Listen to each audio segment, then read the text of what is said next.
The breaking news today was that David Beckham has taken a 10% stake in Salford City. It's big news across non-league. What are your thoughts, Jody?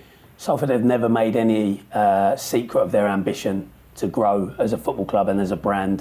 And there's no greater brand in the football world than David Beckham. So I think it's a great piece of business. Yeah, I mean, one of England's biggest football icons. I mean, you can't really go wrong, can you, having David Beckham as part of your ownership? And obviously we look forward to seeing more success stories from Salford, and hopefully this is a major part to play in their bid to get back into or to get into Football League. We got Alex Neri's thoughts, the editor of the non-league paper as well, and Alex has said that Salford City get a lot of stick for being rich and for having the money behind them perhaps that they do, and it's quite unfair. Alex's thoughts, it's quite unfair because they've actually done it the right way. The class of '92, you can't begrudge them that. Yeah, I mean, there's so many examples. Wherever there's money and exposure, you get a lot of jealousy, and this is just another example of it. It's no great surprise. I don't think that the likes of Gary Neville will really give two hoots about what people have got to say on the matter. They're building a great club. I've been there recently a couple of times. Good facility that's growing, that's evolving. The team's good.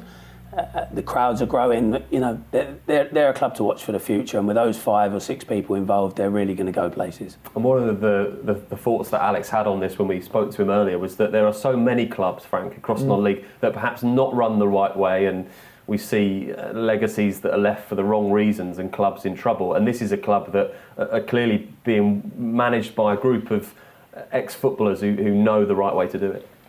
Yeah, and I think that what we probably all love to see happen a lot more in the non-league game is more endorsement from professionals, and not just people that have played the game to a level. I'm talking about real icons in football, and every single one of them fellas involved at Salford Football Club, is an icon of a massive, arguably the biggest football club in the world, and we want to see more examples of professional footballers stepping down into non-league football and helping it.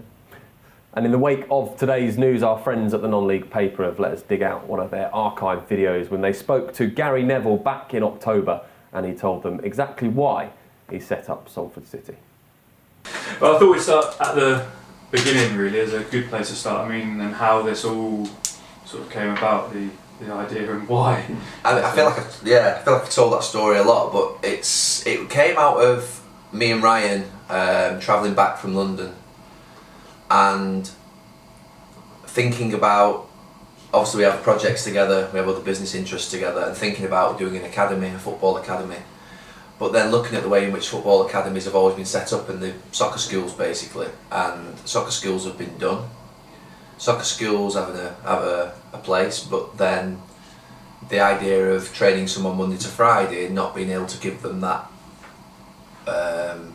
goal of making the team and playing a match is a little bit empty. It becomes a little bit like a babysitting service. So we said, really, what we do need is a place for these young lads that we can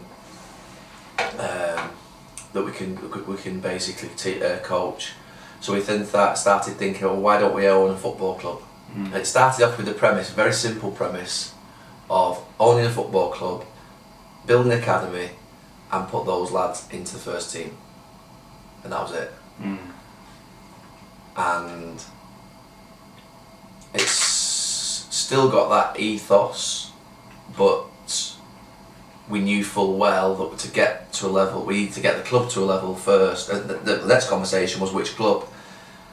We all wanted a club in the northwest. We all wanted a club that we had, or a place that we had some type of connection to, and Salford was the natural place because Ryan had lived there, Scholesy was born there, and we trained there. From my first trial at the Cliff Training Ground, so Littleton Road in Salford at the age of 11 was for United, all in Salford, but all our training for United was in Salford till the age of 23. So we chose Salford, and that was the very beginning of it. I mean, it's changed since then, and the idea changes and things get added to it. You build stadiums, you add academies, you have women's teams, you have promotions, you have FA Cup runs and documentaries, and the whole thing sort of mushrooms from one small idea on a train one day. So that's it for the biggest news stories of the day. Don't forget, get involved in the debate on social media all week. It's official BOTN, and we'll see you for another debate next time.